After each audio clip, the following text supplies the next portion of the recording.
Good evening, I'm Eric Mansfield. When it comes to war reporting, names like Murrow and Cronkite and Rather come to mind, blue-collar journalists on the front lines of combat. But when the focus shifts from the war to the warrior, specifically the men and women in uniform from Northeast Ohio, well, the challenge of quality coverage becomes much greater. Tonight, we talk to the local reporters, television, print, and radio, about how they go about covering something like a war. Are we getting the real story? And if not, why not? Should we be covering every homecoming and every funeral? Or will the viewers and readers eventually tune out? These are the challenges that lie ahead to the reporters who accept the calling of reporting the war.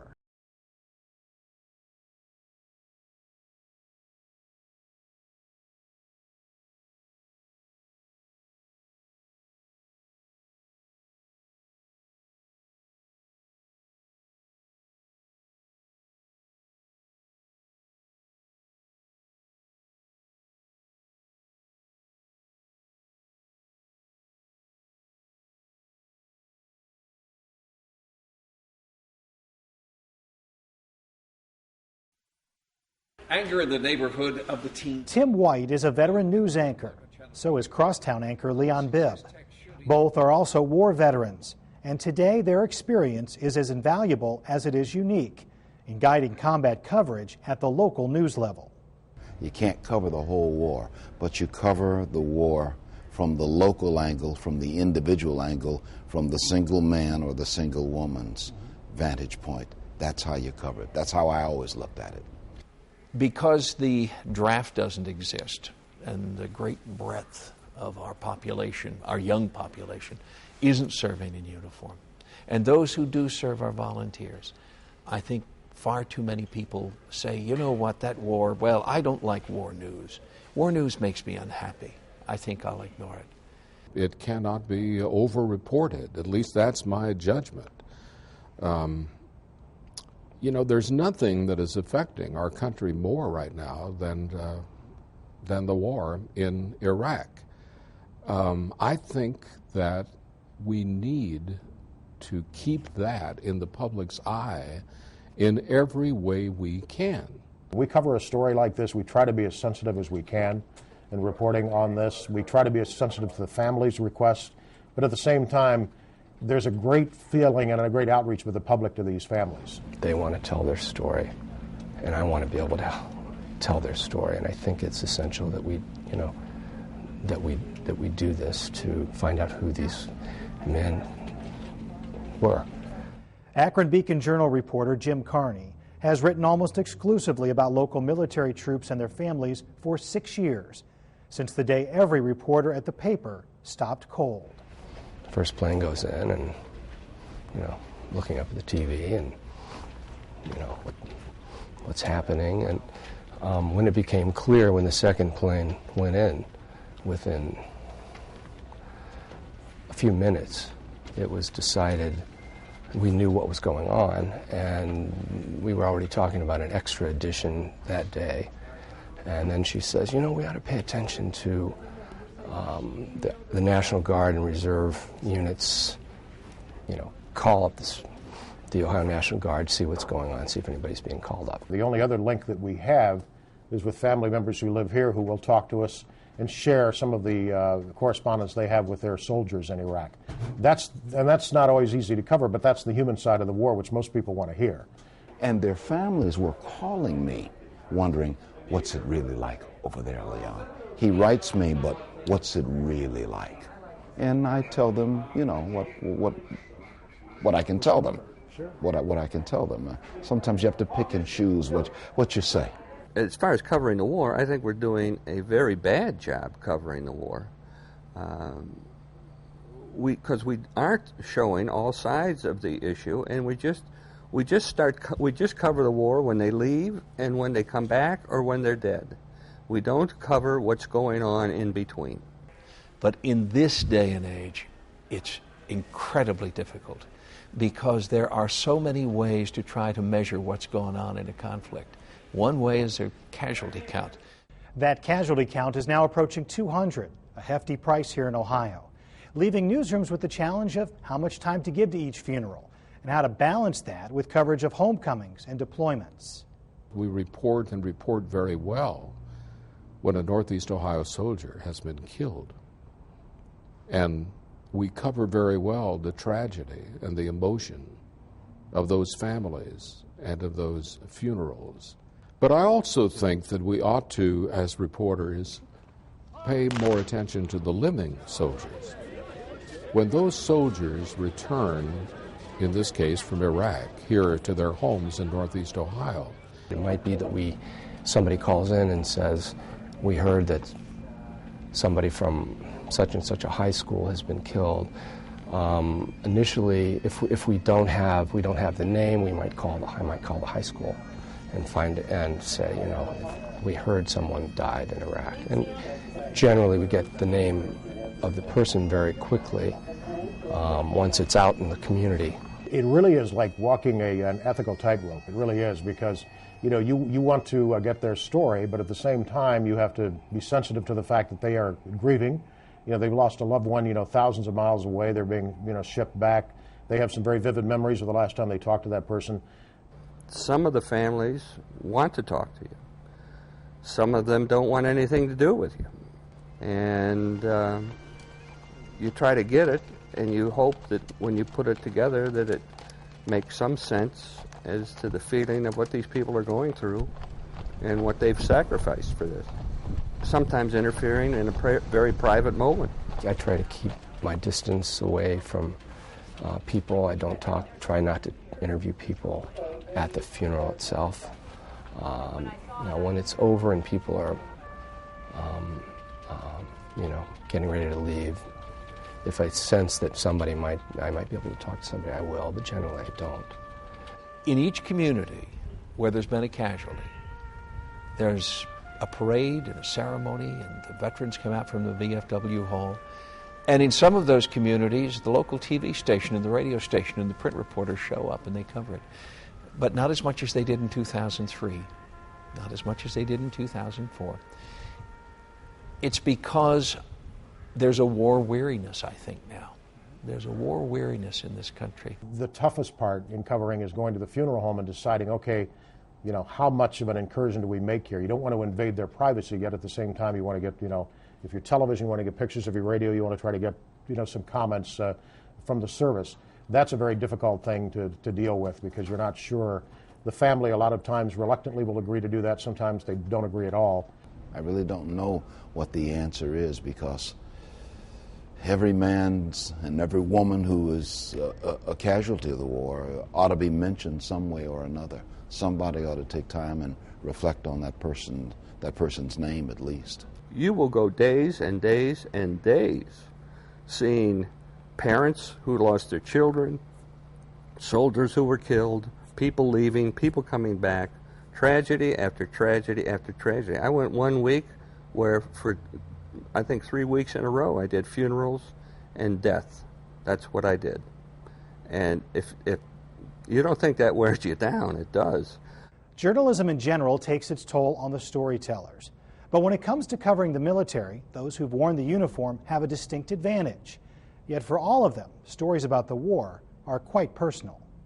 What war feels like, what it smells like, what it looks like, because it has a distinctive smell and look. You can't capture that. The leaving, the homecomings, the departures. I'm right back in Vietnam. You know, I'm back in the Army myself. I can see it, smell it. I know exactly what it's like. You know, I can really feel it. I really feel it, and I'm back at Fort Jackson. I'm back at Fort Polk. I'm back getting on the plane to go to Vietnam. I'm there. When we see that in any war what's going on, and some photographer has captured that, just understand that it was probably worse than that at some point, because at some point when the firing is so bad, nobody takes pictures, because it's too much to stick your head up out of that foxhole to take that picture. You are a human being before you are a reporter.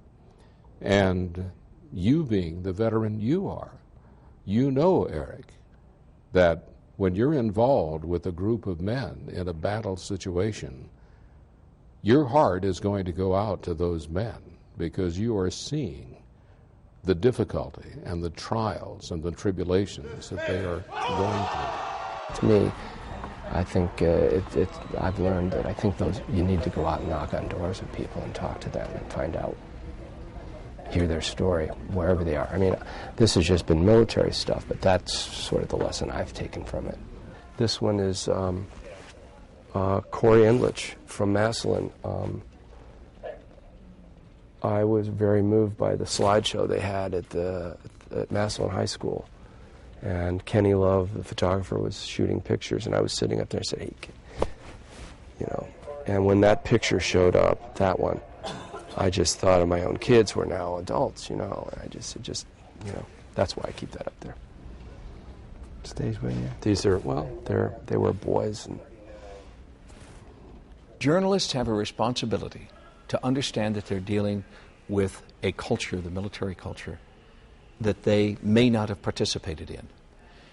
There are few things as offensive to a Marine as to be called a soldier, or a soldier to be called a sailor, or a sailor to be called a Coast Guardsman. If reporters are not willing to take the time to learn the difference between the Army and the Air Force and the Marines and the Coast Guard, and they're not able to understand that calling a Marine, a fallen Marine, a soldier is not an honor. Not because it dishonors soldiers, but because the distinction is important. I mean, we're all human beings in this business. We cover a story. It's, you don't detach yourself, your feelings. That's the most dangerous thing you can do. You can't go and cover the story. You have feelings about the story. They're not always expressed on the air because you're trying to be objective. Oftentimes that falls my way because I'm a veteran of the war in Vietnam, a soldier myself. And I just try to be as kind as I can and try to be understanding and try to be gentle in my approach. Try not to talk any louder than I'm talking right now, and just try to be as unobtrusive as I can and tell them we would like to remember him. We would like to remember that person, and we need you to help us remember that person. Some people will talk to me because I will say to them I was in the first cav, and then they will say, oh, and they know that you know what you're talking about, and you know what it's like to be in the service and to sacrifice. I think, the public has a misguided conception of what we as reporters are, and in some cases, our promotion departments have led them astray. In some cases, I think that the reporters and anchor people are considered so authoritative and so expert on everything. And obviously that's not true, and the reason it's not true is that all of us are human beings, and all human beings are different. For Leon Bibb and Larry Baker, allowing themselves to become personally involved in a story really began 25 years ago when they teamed up for one of the most memorable stories of their careers. This man, William Seymour Jr., was a very good friend of mine. We served together in Vietnam in the 4th Infantry Division. And I'm just one of many Northeast Ohio veterans who came here to remember. When the Vietnam War was dedicated, we both went to Washington and did this story. And for me, it was very personal, and for him, it was very personal, I know. 2 journalists, 2 veterans of the same war, Vietnam, and we go to see those 59,000 names on those pieces of black granite in Washington, D.C. You got buddies on this wall? 15. 15 of my company. I was looking for names of people I knew on the wall, and I did find them. It was a difficult assignment for Larry and me. We both had to have our private moments. And we had our private moments at the wall looking at the names of the men that we served with. And then after we had our private moments, then we went to work. Good man? Real good man, real good man. Used to run backup point. When I was running point, always covered me. And he took the bullet and I got away scot-free. And there's a whole lot more, too. It seems like only yesterday we told that story. We did that story, and I remember that story finally. First of all, Leon's a wonderful person to work with, and the story itself came out better, quite frankly, than the network people had. Leon, who is a great writer and who has a feeling for this kind of stuff. So when we talked about feelings from the war, my mind was racing back personally to feelings of the war. And so I think that helped me tell the story. When we were done with that story and fed it back to Cleveland, most of the people from the network were watching it. And that one I felt proud of. I think we got the point across to how sad and frustrated that the soldiers felt that were alive and still here, and the veterans. They will come here all week during the official observance, but no doubt many will come back in the years ahead to remember the U.S. military men in Vietnam who did not come home. Leon Bibb, Action 3 News, at the Vietnam Veterans Memorial in Washington. For each reporter and photographer, there are those stories about the war that stand out. But in August of 2005, the war's toll reached a new level in Northeast Ohio. A Marine battalion from Brook Park suffered 2 major attacks in Iraq in the same week, losing more than a dozen Marines and sending newsrooms in Northeast Ohio to the limit. By any measure, the loss of those Marines in large numbers was the kind of tragedy that just turns a community to ice and then to puddles of water. And I think that's what happened. Those of us in the media covering it, we were almost speechless. How could so many young people die so quickly? Losing so many at the same time from one unit was just devastating. You could see it, the looks on the families' faces, you know, that they were just, it was just like they were not in disbelief for a while, in denial for a while that this could happen to so many members of one unit. I think it's essential that we, you know, that we do this to find out who these men were.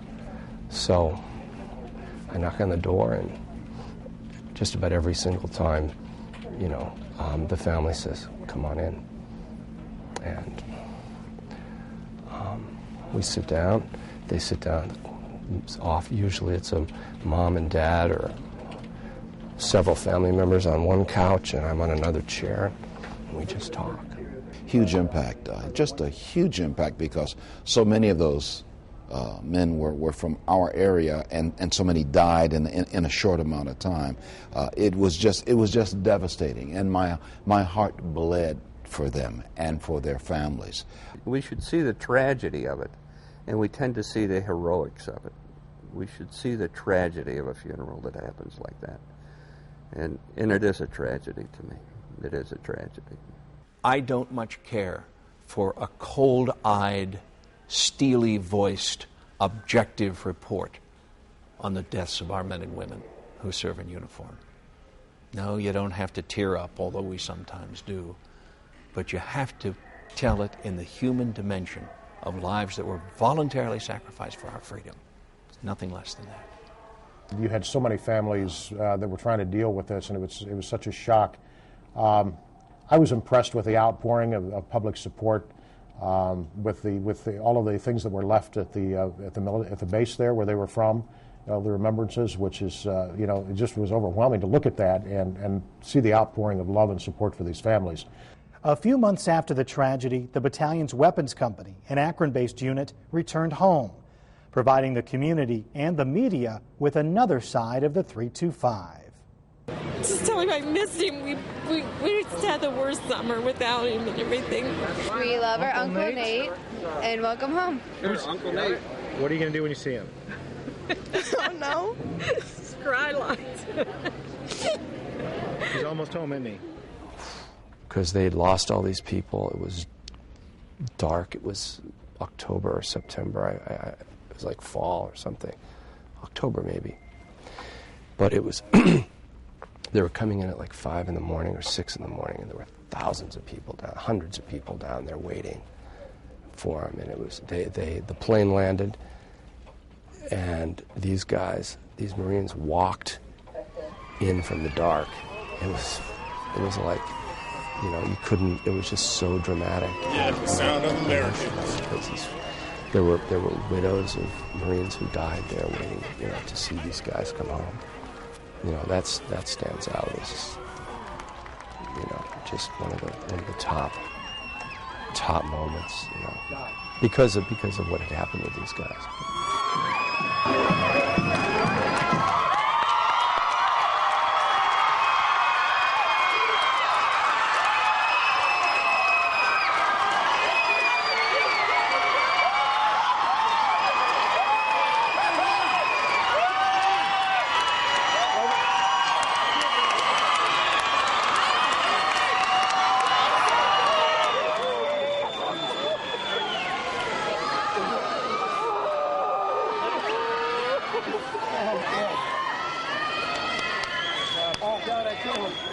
I waited so long to see you guys. I didn't think I was going to make it sometimes, but you know what? I thought of you the whole way.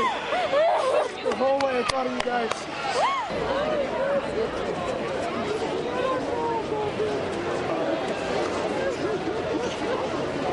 It's been hard.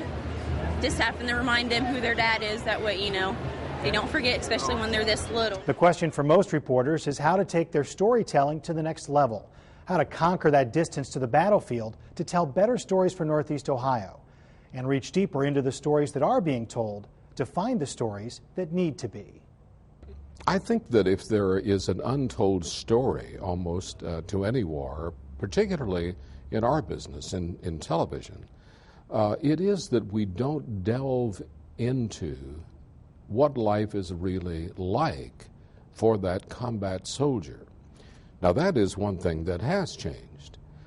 I would like to see us do a better job of seeking those soldiers out and talking to them about the conditions that they are living under in Iraq.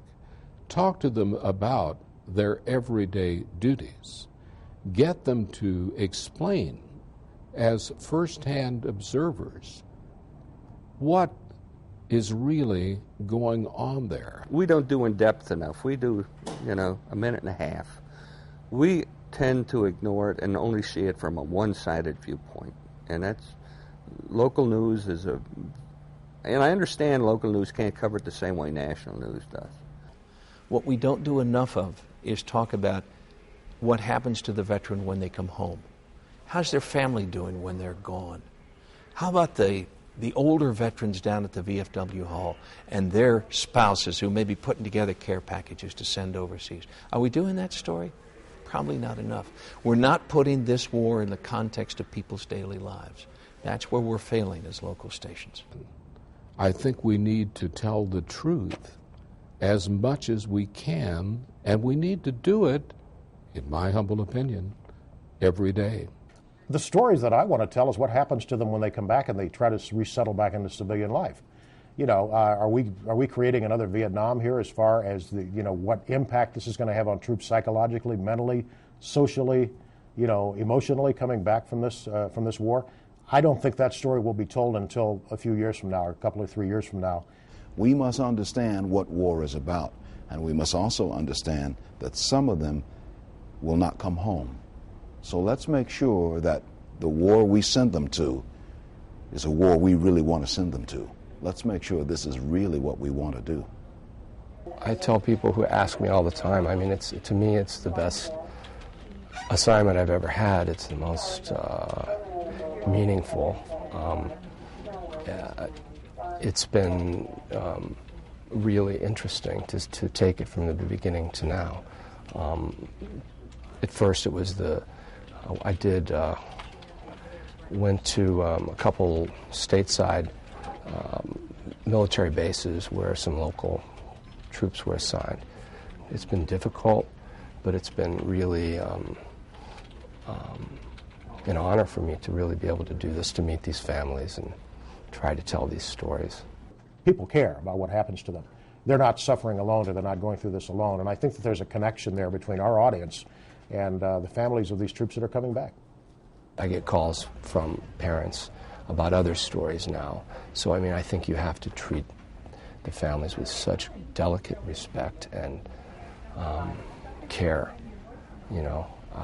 and just basically know that, that they want, I think they want to talk generally. Sometimes the timing is not particularly, you can't, you have to be careful about when you go, but we generally, by the time we hear about it, it's the families waiting for us, sort of, but just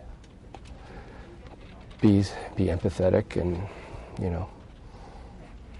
open your notebook and listen.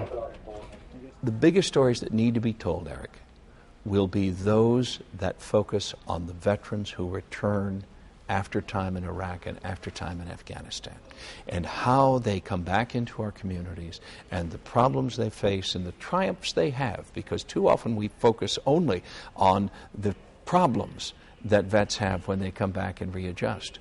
We wave the flag at a certain time. We wave it shortly, when it happens at a funeral or something, or when they leave. But after they're gone, it's all over. Nobody pays any attention to them. I think it's a classic case in this case with the war that nobody is sacrificing here. It's 1% of the people are sacrificing in this battle, in this war. Every day I hear victims being killed in Iraq or anywhere else, and we're not covering that side of the story. And for a local station, it is hard to cover that side of the story. But maybe we should talk to Iraqis that are here and find out about their families, what's going on over there. I know we have a doctor here in this area whose family still lives over there, and we haven't talked to him once since the war started. Now, he was for the war, but I don't know how he feels now, even if his family's still in Iraq. There's another question. What's the responsibility of local citizens in a community to be aware of what young men and women are doing in their name? Whether they come back proud and with a chest full of medals, or whether they come back in a flag-draped coffin, it's important that the community remind itself from time to time that they really should watch what's going on in the local station. One thing you didn't ask was about, when do we stop giving big coverage to all these? And I think the plan is not to keep doing it this way, which I think is right. We don't yet know how long the wars in Iraq and Afghanistan will continue.